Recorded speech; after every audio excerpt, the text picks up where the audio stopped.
But this is my second reply to the conference report. Yeah, about Will, and I know this is my second reply, and it's a bit cheeky putting two in, but I did suddenly think of something today while driving around in my job, because I nearly did this. I find that when I'm driving and I concentrate on driving and all the rest of it, if I'm going down familiar roads, I know that I'm going to another point, as it were. So you're driving down a road, you actually want to keep on this road to get to a point that's less familiar than the one I'm familiar with going to when I'm doing that drive. I will occasionally take wrong turning. And I think that really does fit in with the whole automated responses as opposed to willful responses, and where do the borders lie between the two. Because I'm taking a familiar route and my brain is saying that I should be going that way because I'm visiting that person. Because I've done that more often than I've done the other route that I have to take.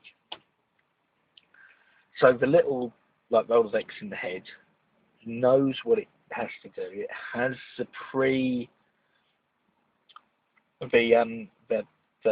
pre-written card. It takes it out and it says turn that way, and I do it because I'm not really. I suppose you could say I'm not really concentrating, but I am. I'm driving safely. I'm concentrating on the road. I'm making all the looks and doing the turn signals and stuff like that, using my indicators properly, and I'll take this wrong route. And it's only after I've made the turn I'll actually realise I've done it. And it maybe is something on the radio, or something on the radio, or something like that. I think I got to the point of analysing it that much. But it is a very, very weird thing. And it fits into this idea that we practice things and rehearse them to give ourselves a mental muscle. And driving is a perfect example of that. When you first learn to drive, it is all fingers and thumbs, or literally feet and hands. You don't know where anything goes. It's hard to coordinate a clutch with an accelerator, with a brake, with coordinating with using the steering wheel, using a handbrake, using a gear shift. That thing there. You see it? That thing there. That one. Yeah.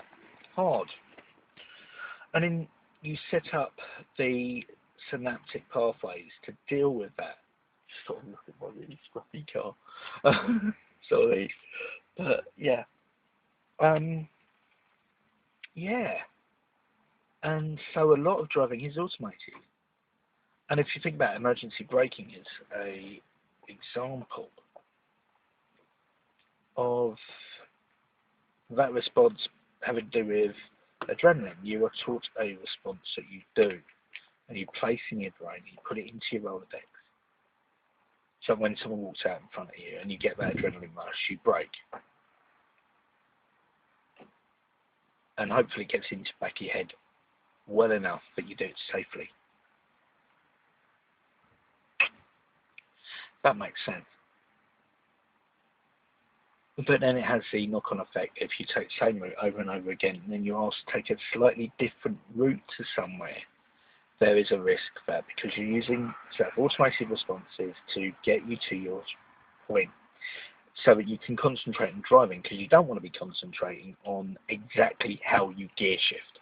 You do not want to be concentrating on how exactly you brake. You do not want to be concentrating on stuff like that, when you should be concentrating on the fact that balls just bounced out in front of you and the 3-year-old's about to run out in the middle of the road. And so routes can become automated. Very, very, very, very complex things, and driving a car is complex. If you think about it, very complex. And navigating yourself while driving a car is incredibly complex as a manoeuvre, as a thing.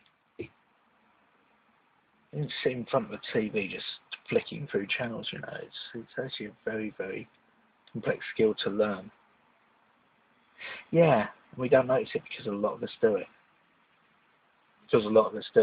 So yeah, just as an add-on. Anyway, another ramble, another little out there ramble. Sorry to fill up your But yeah, you're responding with lots of meaningless junk. But there we go. That's my other 10 pence. Alright, thanks so much. Say goodbye, mate.